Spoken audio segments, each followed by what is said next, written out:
Friends, ईश्वर के साथ बातचीत का आगे का कॉन्वर्जेशन। ऐसा क्यों है कि कुछ लोग आपके संप्रेषण को सुनने की बजाय किसी और को सुनना ज़्यादा पसंद करते हैं, जैसे कि जीसस को। ऐसा इसलिए है कि कुछ लोगों को सुनने की सनक होती है। वे सुनना चाहते हैं और सुनने के लिए वे तब भी बेताब रहते हैं जबकि संप्रेषण डरावना हो, दिमाग खराब कर देने वाला या पूरी तरह से नकारात्मक ही क्यों ना हो। क्या तब भी हमें ईश्वर को सुनना चाहिए जबकि जो उसकी ओर से कहा जा रहा है वो हमें सही नहीं लग रहा हो? तब तो खास तौर से सुनना चाहिए कि जब उसका कहा तुम्हें सही ना लग रहा हो। अगर कोई ये बात समझाता है वह हर बात के बारे में सब कुछ सही सही जानता है, तो फिर उसे ईश्वर से बात करने की आवश्यकता ही क्या है? चलो ऐसा करो कि जो कुछ भी तुम जानते हो उसके ही अनुसार काम करके देख लो। लेकिन ये भी याद रखो कि ऐसा तो तुम तब से करते आ रहे हो जब से कि मानव का इतिहास ज्ञात है। और देख लो कि संसार आज किस हालत में है। साफ तौर पर तुम कुछ ना कुछ तो चूक कर ही रहे हो। और ये बात भी साफ है कि कुछ ऐसा भी है जो तुम समझ नहीं पा रहे हो, कि जिस बात को तुम समझते हो वो तुम्हारी नज़र में सही भी होनी चाहिए, और सही तुम उसी बात को कहते हो जिससे कि तुम सहमत हुआ करते हो। इसलिए जिस बात को तुम चूक रहे हो वो तुम्हें पहली नज़र में तो सही नहीं लगेगी। इस मामले में आगे बढ़ने का केवल एक ही रास्ता है, और वो ये है कि अपने आप से पूछो, क्या होता अगर वो सब वास्तव में सही हुआ होता जिसे आज तक मैंने सही नहीं माना था। हर महान वैज्ञानिक ये बात जानता है। कोई भी वैज्ञानिक जब कोई प्रयोग करता है और वो प्रयोग कारगर सिद्ध नहीं होता तो वह सारे अनुमानों और अटकलों को नकार देता है और एक नए सिरे से शुरुआत करता है। जितने भी महान अन्वेषण हुए हैं वे इसी उत्सुकता के कारण हुए हैं, ना कि इस सोच के कारण कि मैं सही हूँ। और ऐसा ही उत्सुकता की यहाँ भी आवश्यकता है। तुम ईश्वर को तब तक जान ही नहीं सकते जब तक कि तुम खुद को ये बताते रहना बंद नहीं कर देते कि तुम तो ईश्वर को पहले से ही जानते हो। तुम तब तक ईश्वर को सुन ही नहीं सकते जब तक कि तुम ये मानना बंद नहीं कर देते कि तुम तो ईश्वर को पहले से ही सुन चुके हो। मैं अपना सत्य तुम्हें तब तक नहीं बता सकता जब तक कि तुम अपने सत्य मुझे बताना बंद नहीं कर देते। लेकिन ईश्वर के बारे में जो सत्य है वो तो आपकी तरफ से ही आए हैं। किसने कहा है ये? और लोगों ने? कौन लोगों ने? नेताओं ने, मंत्रियों ने, यहूदी धर्मगुरुओं ने, बाइबल ने। लेकिन ये कोई प्रामाणिक स्रोत तो नहीं है क्या? क्या ये कोई प्रामाणिक स्रोत नहीं है? नहीं। तो फिर ये सब क्या है? यह जानने के लिए अपनी अनुभूतियों को सुनो, अपने उच्चतम विचारों को सुनो, अपने अनुभवों को सुनो, और इनमें से कोई एक शब्द भी अगर उन शब्द से भिन्न हो जो कि शिक्षक, गुरु या ग्रंथ कह रहे हैं तो उनके शब्दों को भूल जाओ। सत्य के वाहक के रूप में शब्द सबसे कम विश्वास करने लायक होते हैं। मेरे पास बहुत कुछ है जो मैं आपको बताना चाहता हूँ, बहुत कुछ है जो मैं आपसे पूछना चाहता हूँ। मेरी समझ में नहीं आ रहा है कि मैं कहाँ से शुरू करूँ। उदाहरण के लिए, ऐसा क्यों है कि आप खुद को सबके सामने नहीं लाते हो? अगर ईश्वर सच में है और अगर आप वो हैं तो आप खुद को इस तरह से दिखाते क्यों नहीं हो कि हम सब आपको जान सकें? ऐसा तो मैंने किया है और बार बार किया है और बिल्कुल अभी भी कर रहा हूँ। नहीं, मेरा मतलब ऐसे रास्तों से प्रकट होने का है जो कि विवाद के रूप में ना हो और जिसे नकारा ना जा सकता हो। जैसे मेरी आँखों के सामने साक्षात दिखना। अभी मैं ऐसा ही तो कर रहा हूँ। कहाँ, किधर? जिधर भी तुम देखते हो। नहीं नहीं, मेरा मतलब कुछ इस तरह से है कि वह विवाद के रूप में भी ना हो और कोई उसे नकार भी ना सकता हो। किस तरह से, किस रूप में या आकार में तुम मेरा प्रकट होना चाहते हो? उस रूप या आकार में जो कि वास्तव में आपका रूप या आकार है। यह तो असंभव है क्योंकि मेरा ऐसा कोई रूप या आकार है ही नहीं जिसे तुम ईश्वर समझ सको। मैं कोई ऐसा रूप या आकार धारण तो कर सकता हूँ जिसे कि तुम समझ सको, लेकिन तब तक कोई यह मान बैठेगा कि उन्होंने जो देखा है वह और केवल वह ही ईश्वर का रूप और आकार है। ना कि यह बात कि वह रूप तो ईश्वर के अनेक रूपों और आकारों में से एक है। लोगों का विश्वास है कि वे मुझे जैसा देखते हैं मैं वैसा ही हूँ, जबकि मैं वैसा हूँ जैसा वे मुझे देख ही नहीं पाते। लेकिन मैं अगोचर हूँ, ना कि वो जो कि किसी अवसर विशेष पर मैं बन जाया करता हूँ। एक तरह से मैं वह हूँ जो मैं नहीं हूँ। मैं शून्य से आता हूँ और फिर उसी में विलीन हो जाता हूँ। लेकिन जब कभी भी किसी विशेष रूप या आकार में आता हूँ, किसी ऐसे रूप में जिसे मुझे लगता है कि लोग मुझे जान सकें, तो फिर वह हमेशा हमेशा के लिए वे मेरे उस रूप को ही ईश्वर मान बैठते हैं। और अगर अन्य लोगों के लिए मुझे कभी किसी अन्य रूप में आना भी पड़ता है, तो पहले वाले ये कहते हैं कि यह दूसरे वाला रूप ईश्वर का नहीं है, क्योंकि दूसरे वाले रूप वाला मैं वैसा नहीं होता हूँ जैसा कि पहले वाले रूप में था, और ना ही उस रूप में मैं वैसी बातें ही किया करता हूँ जैसा कि मैं पहले वाले रूप में किया करता था। इसलिए भला मैं ईश्वर कैसे हो सकता हूँ? इसलिए इस बात का कोई महत्व नहीं है कि मैं किस रूप में और किस तरह से खुद को प्रकट करूँ। जिस भी तरह से मैं आना चुनूँगा और जिस भी रूप में मैं आऊँगा, उसमें कोई ना कोई विवाद बिना उठे तो नहीं रहेगा। लेकिन अगर आप कुछ ऐसा करें जो कि इस सत्य का प्रमाण दे दे कि किसी भी संदेह या विवाद से परे वह आप ही हैं, तब भी उनमें ऐसे लोग होंगे जो ये कहेंगे कि ये तो शैतान का भेजा हुआ कोई है, या यह किसी का स्वांग है और कुछ नहीं, या कुछ भी मगर ईश्वर नहीं है। अगर मैं खुद को सर्वशक्तिमान भगवान की तरह प्रकट करता हूँ, भूलोक पर परलोक के स्वामी की तरह प्रकट करता हूँ, और इससे सिद्ध करने के लिए पर्वतों को भी हिला देता हूँ, तो भी ऐसे लोग हैं जो ये कहेंगे अवश्य ही यह शैतान है। इसलिए ईश्वर वैसा ही है जैसा कि उसे होना चाहिए। यही कारण है कि ईश्वर अपने ईश्वर तत्व को ईश्वरत्व को समक्ष किसी बाहरी दृश्य रूपी द्वारा या उसके माध्यम से प्रकट नहीं करता, बल्कि आंतरिक अनुभूति के माध्यम से करता है।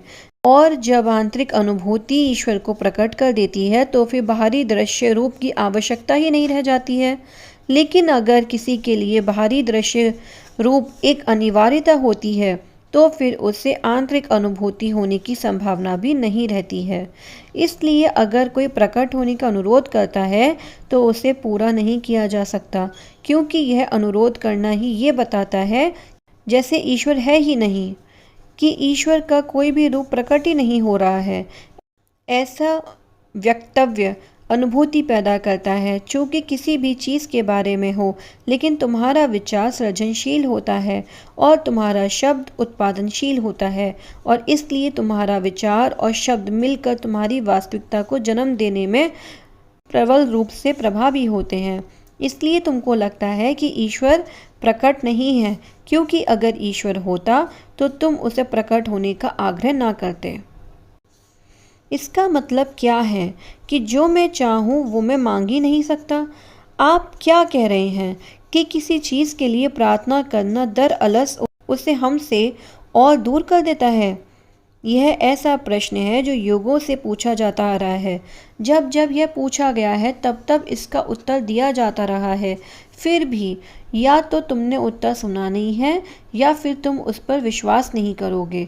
पुनः इस प्रश्न का उत्तर यहाँ दिया जा रहा है, वो भी आज के शब्दों में और आज की भाषा में इस तरह: जो तुम मांगोगे तुम वही पाओगे, ना कि तुम वो पाओगे जो तुम चाहोगे। ऐसा इसलिए क्योंकि तुम्हारा ये अनुरोध ही अभाव का व्यक्तित्व करता है, और तुम्हारा ये कहना कि तुम अमुक चीज़ चाहते हो, वही तुम्हारे जीवन में उस चीज़ की सुस्पष्ट अनुभूति को, उसके अभाव की अनुभूति को पैदा करने का काम करता है। इसलिए सही प्रार्थना कभी भी याचना वाली नहीं होती है, बल्कि कृतज्ञता वाली होती है। अपने जीवन में जिस अनुभूति को पाना तुमने चुना है, उसके लिए जब तक तुम ईश्वर को पहले से ही धन्यवाद देते हो, तो दरअसल तुम स्वीकार कर रहे होते हो कि वो अनुभूति तुम्हारे पास है। यह होता है उस प्रार्थना का फल। इस प्रकार ईश्वर से कहा जाने वाला सबसे सबल वक्तव्य है कृतज्ञता। यह एक अभिपुष्टि होती है कि तुम्हारे मांगने से पहले ही मैंने वो चीज़ तुम्हें दे रखी है। इसलिए कभी भी याचना मत करो, बल्कि धन्यवाद दो। लेकिन तब क्या होगा जब किसी चीज़ के लिए मैं पहले से ही ईश्वर को धन्यवाद दे दूं, लेकिन वो चीज़ कभी मुझे नसीब ही ना हो? फिर तो ईश्वर से मोह भंग ही होगा और नाराज़गी भी होगी। कृतज्ञता को एक ऐसे साधन के रूप में इस्तेमाल नहीं किया जा सकता जिसके द्वारा ईश्वर के साथ चालबाजी की जाए। एक ऐसे नीति वाक्य के रूप में इस्तेमाल नहीं किया जा सकता जिसके द्वारा संसार को मूर्ख बनाया जाए। तुम अपने आप से झूठ नहीं बोल सकते हो। तुम्हारा मन तुम्हारे विचारों की सत्यता को जानता है। अगर तुम ये कह रहे हो, ईश्वर आपका धन्यवाद है अमुक अमुक चीज़ के लिए, और उस पर पूरे समय में ये बात तुम्हें स्पष्ट रहती है कि तुम्हारे वर्तमान जीवन में वो चीज़ है ही नहीं, तो तुम ईश्वर से भी यह आशा नहीं कर सकते कि वो तुमसे कम स्पष्ट रहे, और इसलिए वह उस चीज़ को तुम्हारे लिए पैदा कर देता है। ईश्वर जानता है कि तुम क्या जानते हो, और जो तुम जानते हो वही तुम्हारी वास्तविकता बनकर प्रकट हो जाता है। लेकिन क्या किसी ऐसी चीज़ के लिए मैं सचमुच आभारी हो सकता हूँ जिसके बारे में मैं जानता हूँ कि वो मेरे पास नहीं है? विश्वास। अगर तुम्हारे अंदर राई के दाने के बराबर भी विश्वास है तो तुम पर्वत हिला सकते हो। तुम जानते हो कि वह है क्योंकि मैंने कहा है, कि वो है क्योंकि मैंने ऐसा कहा है। तुम्हारे प्रश्न करने से पहले ही मैंने उत्तर दे दिया है क्योंकि मैंने कहा है, और सब यह मैंने हर तरीके से कहा है जिसे कि तुम ग्रहण कर सको। हर उस शिक्षक के माध्यम से कहा है जिसका नाम तुम जानते हो। जिसे भी तुम चुनो, अगर मेरे नाम से चुनोगे तो वह ऐसा ही होगा। लेकिन ऐसे बहुत से लोग हैं जो ये कहते हैं कि उनकी प्रार्थना अनुत्तरित ही रही है। पहली बात तो यह है कि प्रार्थना जो है उसके बारे में एक व्यग्र वक्तव्य से ज़्यादा और कुछ नहीं होती है, और ऐसी प्रार्थना अनुत्तरित हो जाती हैं। हर प्रार्थना, हर विचार, हर वक्तव्य, हर एहसास सृजनशील होता है। जिस परिणाम तक व्यग्रता के साथ उसे सत्य मान लिया जाएगा, उसी परिणाम तक वह तुम्हारी अनुभूति में प्रकट कर दिया जाएगा। जब ये कहा जाता है कि प्रार्थना अनुत्तरित रह गई है, तब दरअसल हुआ ये होता है कि अत्यंत व्यग्रता से भरा विचार, शब्द या एहसास काम करने लगता है। लेकिन जो बात तुम्हें अवश्य जाननी चाहिए और जो कि एक रहस्य है, वो ये है कि किसी विचार के पीछे हमेशा ही एक दूसरा विचार रहा करता है, जिसे कि प्रणेता विचार कहा जा सकता है, और वही विचार दरअसल नियंत्रक विचार भी होता है। इसलिए यदि तुम मांगते हो और याचना करते हो तो इस बात की बहुत कम संभावना है कि जो तुम चुन रहे हो तुम उसे अनुभूत भी कर सको, क्योंकि हर यह याचना के पीछे प्रणेता का विचार तो यह रहता है कि जो तुम इस समय मांग रहे हो वो तुम्हारे पास नहीं है, और वही प्रणेता विचार तुम्हारी वास्तविक अवस्था बन जाता है। ऐसा एकमात्र प्रणेता विचार जो कि इस विचार का दमन कर सकता है, वह विश्वास में बसा हुआ यह विचार होता है कि जो भी मांगा जाएगा वह ईश्वर देगा, अश्वमेव देगा। ऐसा विश्वास इन्हें गिने लोगों में ही होता है। प्रार्थना की प्रक्रिया तब कहीं अधिक सरल हो जाती है जब ये मानने की बजाय कि ईश्वर हर निवेदन को हमेशा ही स्वीकार कर लेता है, यह विश्वास रखा जाए कि निवेदन करने की कोई आवश्यकता ही नहीं है। तब प्रार्थना केवल कृतज्ञता व्यक्त करने वाली प्रार्थना हो जाती है। उसमें कोई अनुरोध नहीं होता, बल्कि वह तो जो है के लिए कृतज्ञता व्यक्त करने वाला बस एक वक्तव्य हो जाता है। जब आप ये कहते हैं कि प्रार्थना तो जो है को बताने वाला बस एक वक्तव्य होता है, तो क्या आप ये कह रहे होते हैं कि ईश्वर कुछ नहीं करता, कि प्रार्थना करने के बाद जो कुछ भी होता है वह तो बस प्रार्थना की एक क्रिया का परिणाम होता है?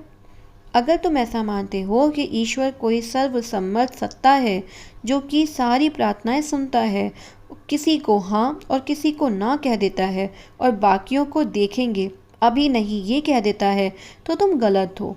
वह कौन सा निर्धारित सिद्धांत है जिसके आधार पर ईश्वर ऐसा निर्णय लेता है? अगर तुम ये मानते हो कि ईश्वर ही तुम्हारे जीवन की हर अवस्था का रचयिता और निर्णायक करता है, तो तुम पहली गलती पर हो।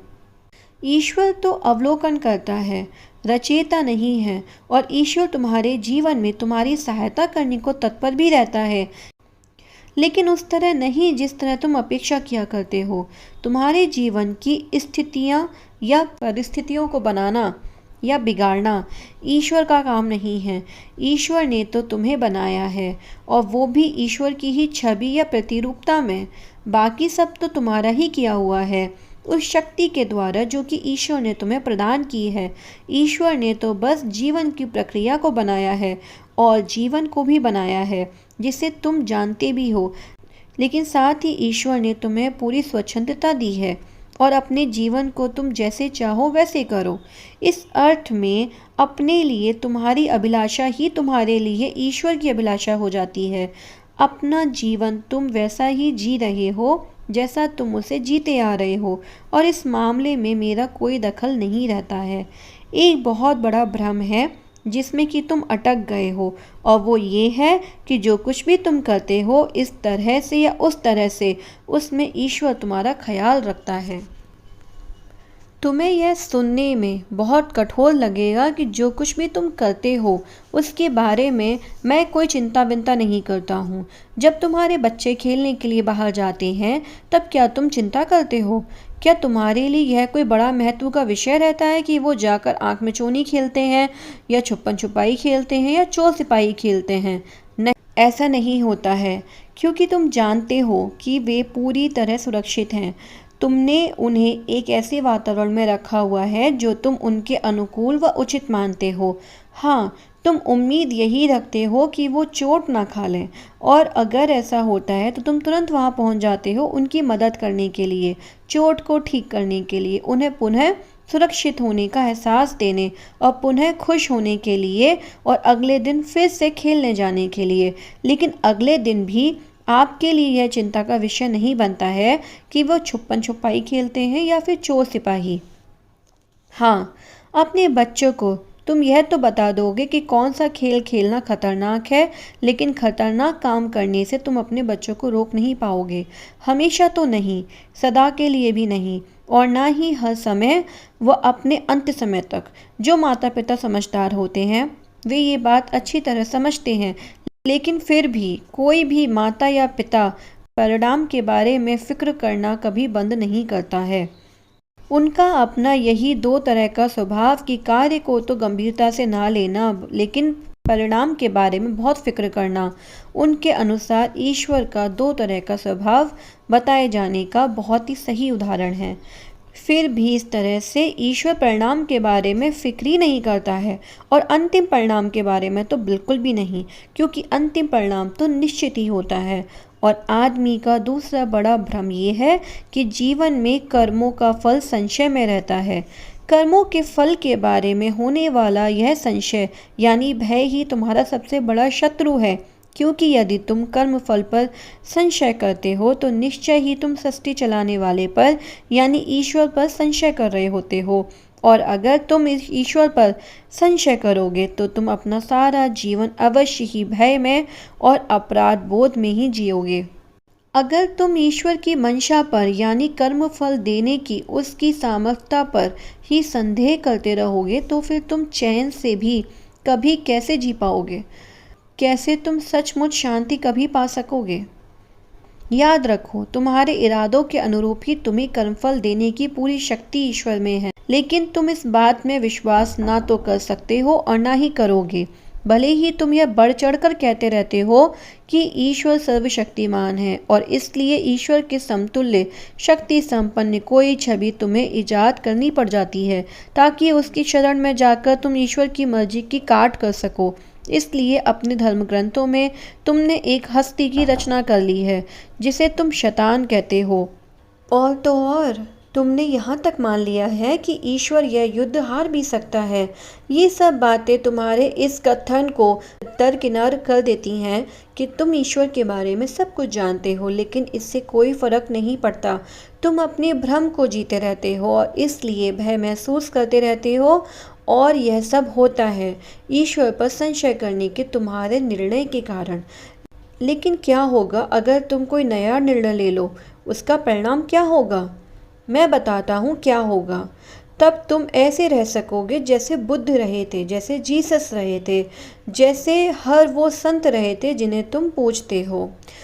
लेकिन जैसा कि उन सभी संतों के साथ हुआ, लोग तुम्हें भी नहीं समझेंगे। इसलिए जब जब तुम लोगों को अपने हर्ष के भाव को, अपने जीवन में आनंद के भाव को और अपने भीतर के परमानंद के भाव को बतलाने की कोशिश की है, तब तब उन्होंने तुम्हारे शब्दों को तो सुना है, लेकिन वे तुम्हारे भाव को नहीं सुनते हैं। तब वे न केवल तुम्हारे शब्दों को दोहराने की कोशिश करने लगेंगे, बल्कि उनमें अपनी तरफ से भी कुछ जोड़ देंगे। उन्हें आश्चर्य होगा कि जो वो ना पा सके वो तुम्हें कैसे प्राप्त हो गया, और तब वे तुम्हारे प्रति ईर्ष्यालु हो उठेंगे। जल्द ही उनकी वह ईर्ष्या रोष में बदल जाएगी, और उस रोष के वशीभूत होकर वे तुम्हें अपनी इस दलील से सहमत कराने की कोशिश करेंगे कि तुम ही हो जो कि ईश्वर को नहीं समझ रहे हो। उनका रोष इतना प्रचंड होगा कि अगर वे तुम्हें तुम्हारे हर्ष और आनंद से अलग नहीं कर सके तो वे तुम्हें क्षति पहुंचाने की कोशिश करने लगेंगे। लेकिन अगर तुमने उन्हें यह कह दिया कि उनकी इन बातों का तुम्हें कोई फर्क पड़ने वाला नहीं है, कि मृत्यु भी ना तुम्हारे हर्ष आनंद में बाधक हो सकती है और ना ही वो तुम्हारे सत्य को बदल सकती है, तो वे तुम्हें जान से भी मार सकते हैं। लेकिन फिर जब वे देखेंगे कि कितनी शांति के साथ तुमने मृत्यु को स्वीकार कर लिया है, तो वे तुम्हें संत का दर्जा दे देंगे और तुमसे पुनः प्रेम करने लगेंगे। क्योंकि लोगों का यह स्वभाव है कि जिस चीज़ को वे बहुत मूल्य और महत्व देते हैं, उससे वो प्रेम करते हैं, फिर उसे नष्ट करते हैं और फिर से उसे पुनः प्रेम करने लगते हैं। लेकिन लोग ऐसा क्यों करते हैं? सभी इंसान जो कि कुछ काम करते हैं, उनके पीछे गहराई में दो ही भावनाएं रहा करती हैं, भय और प्रेम। सच तो ये है कि आत्मा की भाषा में ये दो ही शब्द हैं, ये दो ही भावनाएं होती हैं। ये वे दो विपरीत ध्रुवीय छोर हैं जो मैंने तब रचे थे जब यह ब्रह्मांड बनाया था और तुम्हारी दुनिया बनाई थी, जैसा कि तुम आज इसे जानते हो। ये वो दो बिंदु हैं, सबसे अधिक महत्वपूर्ण दो बिंदु, जो कि उस जीवन चक्र को चला रहे हैं जिसे तुम संबंध कहते हो। इन दो बिंदुओं के बिना किसी भी बारे में, इन दो धारणाओं के बिना किसी अन्य विचार का वजूद हो ही नहीं सकता। हर मानव विचार और हर मानवीय कार्यकलाप या तो प्रेम पर आधारित होता है या भय पर। इनके अलावा कोई अन्य मानवीय प्रेरणा होती ही नहीं है। इन दो के अलावा अन्य सभी विचार कुछ और है ही नहीं, बल्कि इन दोनों की ही उपज हुआ करते हैं। वे इनके ही केवल दो भिन्न रूप हुआ करते हैं, एक ही धातु के भिन्न रूप। इस पर गंभीरता से मनन करोगे तो तुम पाओगे कि यही सच है। इसी को मैं प्रणेता विचार कहता हूँ। प्रणेता विचार या तो प्रेम का विचार होता है या भय का। प्रणेता विचार ही जो कि हर किसी विचार की और हर विचार की आड़ में रहने वाले किसी अन्य विचार की भी आड़ में रहा करता है। सर्वप्रथम आने वाला विचार यही होता है, यही प्रधान बल होता है, यही वो वास्तविक ऊर्जा होता है जो कि मानव अनुभूति की मशीनरी को चलाया करता है, और इसी के चलते मानव व्यवहार एक के बाद एक अनुभूति पैदा करता जाता है। यही कारण है कि मानव प्रेम करता है, फिर नष्ट करता है, फिर पुनः प्रेम करता है। एक भावना से दूसरी भावना के बीच वह झूला झूलता रहता है। प्रेम ही भय को प्रवृत्त करता है, भय फिर प्रेम को प्रवृत्त करता है और पुनः प्रेम भय को। और इसका कारण पहले वाले झूठ में ही पाया जा सकता है, वो झूठ जिसे तुम सत्य की तरह पकड़े बैठे हो कि ईश्वर के प्रेम के भरोसे नहीं रहा जा सकता, कि ईश्वर तुम्हें सशर्त स्वीकार करता है, कि अंतिम परिणाम इसलिए संशय में रहता है। क्योंकि अगर तुम ईश्वर के प्रेम पर निर्भर नहीं हो सकते तो फिर किसके प्रेम पर निर्भर होगे? अगर तुम उचित रूप से अपने कर्म नहीं करते हो और इसलिए ईश्वर अपने कदम वापस खींच लेता है, तो क्या मनुष्य भी ऐसा नहीं करेंगे? और इसलिए जब तुम अपने सर्वोच्च प्रेम का वचन देते हो तो वो तुम्हारे सबसे अधिक भय वाला पल हुआ करता है। क्योंकि मैं तुम्हें प्रेम करता हूँ, यह बोलने के बाद तुम्हारी पहली चिंता ये होती है कि क्या तुम्हें उधर से भी यही वाक्य सुनने को मिलेगा या नहीं। और अगर तुम्हें उधर से यही वाक्य सुनने को मिल गया तो फिर तुरंत ही यह चिंता तुम पर हावी हो जाती है कि जो प्यार तुम्हें मिला है वह कहीं खो तो नहीं जाएगा, और इसलिए प्रेम की वो सारी क्रिया और प्रतिक्रिया में बदल जाती है, खोने के खिलाफ बचाव करने की प्रतिक्रिया के रूप में। यहाँ तक कि तुम ईश्वर को खोने के खिलाफ भी खुद का बचाव करने में लग जाते हो। लेकिन अगर तुम ये जानते हो कि तुम कौन हो, कि तुम ईश्वर की बनाई गई अब तक की सबसे सक्षम, सबसे उत्कृष्ट और सबसे श्रेष्ठ रचना हो, तो तुम कभी भयभीत नहीं होते हो, क्योंकि ऐसी अद्भुत क्षमता और उत्कृष्टता को भला कौन नापसंद कर सकता है। ऐसे व्यक्तित्व में तो ईश्वर भी खोट नहीं निकाल सकता।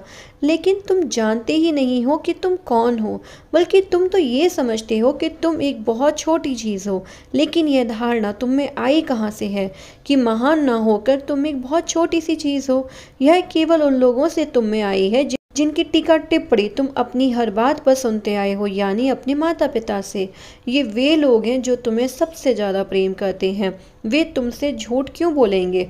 लेकिन क्या उन्होंने तुमसे नहीं कहा कि तुम में अमुक खूबियाँ तो खूब हैं, लेकिन अमुक चीज़ों की कमी है? क्या उन्होंने बारंबारता तुम्हें टोका नहीं है कि बातें मत बनाओ बल्कि कुछ करके दिखाओ? क्या उन्होंने तुम्हें उन पलों में लताड़ा नहीं है जो कि तुम्हारी सबसे हंसी खुशी के पल थे? और क्या उन्होंने तुम्हारे किसी ऐसे सपने पर पानी नहीं फेर दिया था जिसे तुम पूरा करने के लिए जबरदस्त जोश से भरे हुए थे? ये वो संदेश थे जो तुम्हें प्राप्त हुए थे। भले ही ये संदेश तुम्हें ईश्वर से प्राप्त संदेश प्रतीत ना हुए हों, लेकिन ये थे तो वही, क्योंकि ये तुम्हें उन लोगों से प्राप्त हुए थे जिन्हें तुम्हारी दुनिया में तो ईश्वर ही माना जाता है। ये तुम्हारे माता पिता ही थे जिन्होंने तुम्हें ये सिखाया कि प्रेम सशर्त होता है, और उनका प्रेम तुमने कई बार अनुभूति भी किया होगा, और उसी अनुभूति को तुम अपने खुद के प्रेम संबंधों में भी लागू करने लगे हो। यही अनुभूति लेकर तुम मेरे पास आते हो। इसी अनुभूति के आधार पर तुम मेरे बारे में निष्कर्ष निकाला करते हो। इसी आधार पर तुम अपना सत्य बोला करते हो। इसलिए तुम ये कहा करते हो ईश्वर बड़ा दयालु है। लेकिन अगर तुम उसकी आज्ञा को नहीं मानोगे तो वो तुम्हें सजा देगा, तुम्हें स्वर्ग से निकाल देगा, तुम्हें नरक में डाल देगा। क्या अपने माता पिता द्वारा तुम्हें दी गई अलग बैठने की सज़ा को तुमने स्वर्ग से निकाले जाने की सज़ा जैसा महसूस नहीं किया है? उनके द्वारा तुम्हें डांटने, फटकारने या पीटने की सज़ा को क्या तुमने नरक की पीड़ा की तरह नहीं लिया है? तो फिर तुम उसे मुझसे भिन्न कैसे मान सकते हो? तुम भूल गए हो कि यह बिना किसी शर्त के प्रेम करने जैसा है। ईश्वर के प्रेम का अनुभव तुम्हें याद नहीं है, और इसलिए जैसा प्रेम तुम इस संसार में देखते हो उसी के आधार पर ईश्वर के प्रेम की भी कल्पना कर लेते हो। माता पिता की भूमिका को देखकर तुम मान बैठते हो कि ईश्वर की भूमिका भी ऐसी ही होती है, और इसलिए तुम ऐसे ईश्वर की बात किया करते हो जो तुम्हारे कर्मों को तोलता है और अच्छे कर्मों का इनाम और बुरे कर्मों की सजा देता है। लेकिन यह तो ईश्वर के बारे में बना ली गई एक तरफा धारणा है जो कि तुम्हारे धर्म ग्रंथों की बातों पर आधारित है। लेकिन वास्तव में मैं जो हूँ उसका इस धारणा से दूर दूर तक कोई वास्ता नहीं है। इस प्रकार ईश्वर के बारे में आध्यात्मिक सत्य पर आधारित होने की बजाय तुम लोगों ने अपने ही अनुभव के आधार पर निर्मित धारणाओं के इस पूरे ढांचे को खड़ा कर लिया है, और इसी के अनुसार तुम लोग प्रेम के चारों तरफ अपने ही सच को रच लिया करते हो। वह सच एक भय आधारित सच ही होता है जिसकी जड़ें इस धारणा में जमी रहती हैं कि ईश्वर भयानक है और नाराज होने पर सजा देने वाला है। इस धारणा का प्रणेता विचार ही गलत है, लेकिन अगर उस विचार को नकार दिया जाए तो तुम्हारा पूरा धर्म दर्शन छिन्न भिन्न हो जाएगा, और उसके स्थान पर आने वाला नया धर्म दर्शन हालांकि सचमुच तुम्हारा उद्धार करने वाला होगा, लेकिन तुम उसे स्वीकार नहीं कर पाओगे, क्योंकि उनमें एक ऐसे ईश्वर की अवधारणा होगी जिससे कि डरना बिल्कुल आवश्यक नहीं होगा, जो तुम्हारे कर्मों को तोलने वाला नहीं होगा, जो सजा देने वाला भी नहीं होगा, और जो सचमुच असंभव रूप से इतना अच्छा होगा कि ईश्वर के बारे में तुम्हारी भव्यतम अवधारणा भी उसे आत्मसात नहीं कर पाएगी। भय आधारित प्रेम का यह सच न केवल तुम्हारे प्रेम भाव पर हावी हो जाता है, बल्कि दरअसल उसे रचता है। इसलिए न केवल तुम्हें ये लगता है कि तुम जो प्रेम पा रहे हो वह सशर्त है, बल्कि तुम ये भी देखते हो कि जो प्रेम तुम दे रहे हो वो भी सशर्त ही है। और भले ही तुम प्रेम को नकारना स्वीकारना करते रहो, और अपनी शर्तें बदलते रहो, लेकिन अपने भीतर कहीं ना कहीं तुम ये महसूस करते तो हो ही जो तुम कर रहे हो वास्तव में प्रेम नहीं है। लेकिन फिर भी जिस ढंग से भी तुम प्रेम कर रहे हो उस ढंग को बदल पाने में तुम खुद को असमर्थ पाते हो। तुम खुद से ये कहते हो कि तुमने कठिनाइयों में जीना सीख लिया है, और यह भी कि अगर तुमने स्वयं को फिर से सुबेद बना लिया तो तुम तबाह हो जाओगे। लेकिन सच तो ये है कि अगर तुमने वैसा नहीं किया तब तुम तबाह अवश्य हो जाओगे। प्रेम के बारे में अपने गलत विचारों के चलते विशुद्ध प्रेम को कभी भी अनुभूत ना कर पाने के कारण तुम खुद को तबाह तो कर ही रहे हो, और इसी तरह कभी भी मेरे बारे में यह ना जान पाने के कारण कि वास्तव में कौन हूँ तुम खुद को तब तक तबाह करते रहोगे जब तक कि तुम मुझे जान नहीं जाते, क्योंकि तुम सदा सर्वदा तो मुझे नकार नहीं पाओगे, और कभी ना कभी तो वो पल आएगा ही जब हमारा मिलन होगा। फ्रेंड्स, इसके बाद का कॉन्वर्जेशन हम नेक्स्ट वीडियो में देखेंगे। Thank you friends.